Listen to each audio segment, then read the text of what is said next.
What's up, YouTube? Gonna do a quick pocket dump today and talk about my EDC, or everyday carry. Among the prepper community, it's known as your EDC. Yeah, let's get right into it, man. My necklace is definitely part of my EDC. Your EDC is just whatever you have on you every time you walk out that door.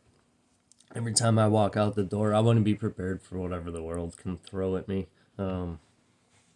Obviously, you're not going to be prepared for everything, but like everything else, some basic skills and tools, and you're all set. So, my necklace, my bandana, I always wear a bandana. I've worn a bandana for years. I was a chef for a long time. I'm CNC operator now, but I always kept my head covered when I had long hair. So now it's just become part of who I am. But there's a million uses for a bandana. Everything from filtering the gunk out of your water to making char cloth and cleaning up messes. Who knows? A million uses for cotton cloth. My keys, I like to have them attached to me with one of these clips. This one's made out of aluminum, so it's lightweight. It's not nearly as heavy as you'd think it is. And I try to keep my keys orderly and not a big wad of keys, just the necessities, just the ones I need. The only thing extra I have on there is this cute little guy. Well, I think that cleaned the bowl last time I used it, from the looks of things. But it opens packages, cleans the bowl. You never know when you're going to have to clean the bowl. That's important. Wallet. Always carry my wallet. Inside of my wallet, all I really carry in my wallet is my ID, my bank card, a credit card, and my insurance. My health insurance card. Oh, and I stashed some money inside, and there's a couple of Band-Aids in there. Oh, like I said, I work in a machine shop, and I deburr metal all day long, so I end up with little nicks and dings on my fingers and stuff. I always carry a lighter. I always carry my little pocket stone. I always carry my pocket knife. This is my Benchmade bug out. When you guys are buying pocket knives, a lot of times you get what you pay for. My girlfriend actually got me this, but this is a great knife. The steel is what you're really interested in, and this one's S30V, and it'll hold an edge longer than D2. D2 is great steel. D2 is a awesome budget steel. You can get a great knife in D2 these days. Like this penguin here that I brought to show you guys.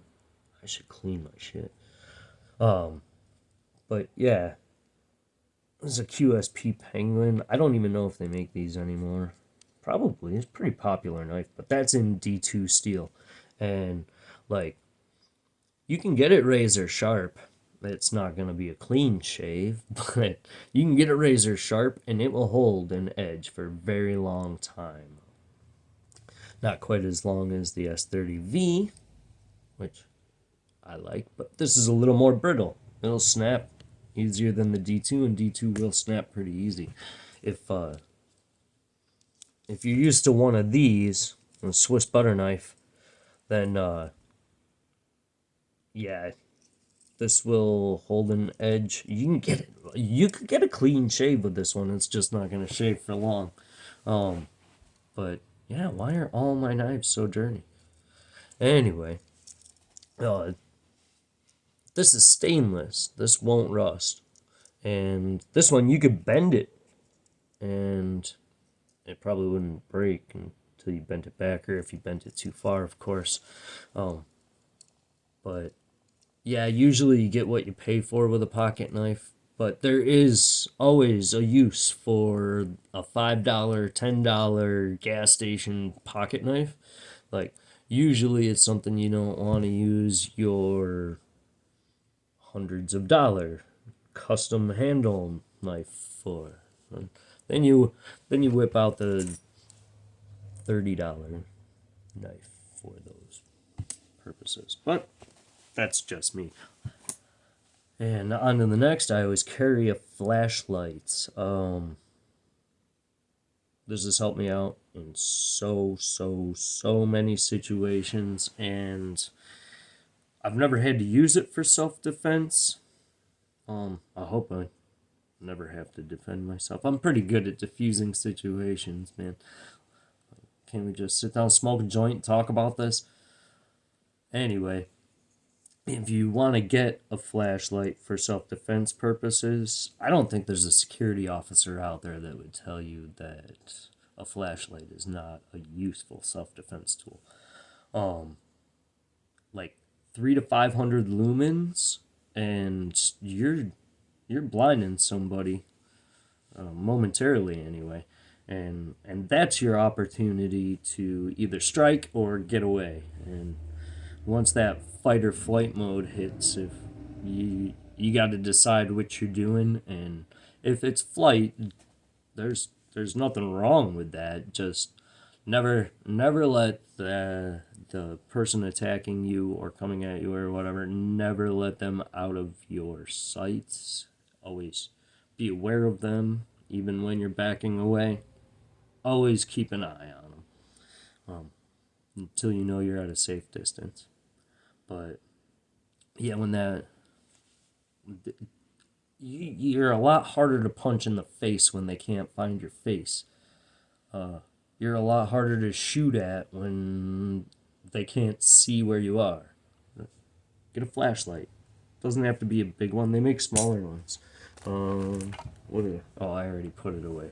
But they make smaller ones that are just as powerful. They make cheap ones that are just as powerful. I bought a set of two flashlights on Amazon a while back, and I think it was like $15 for the two of them, but they were both over 400 lumens, and they're just small, really lightweight plastic.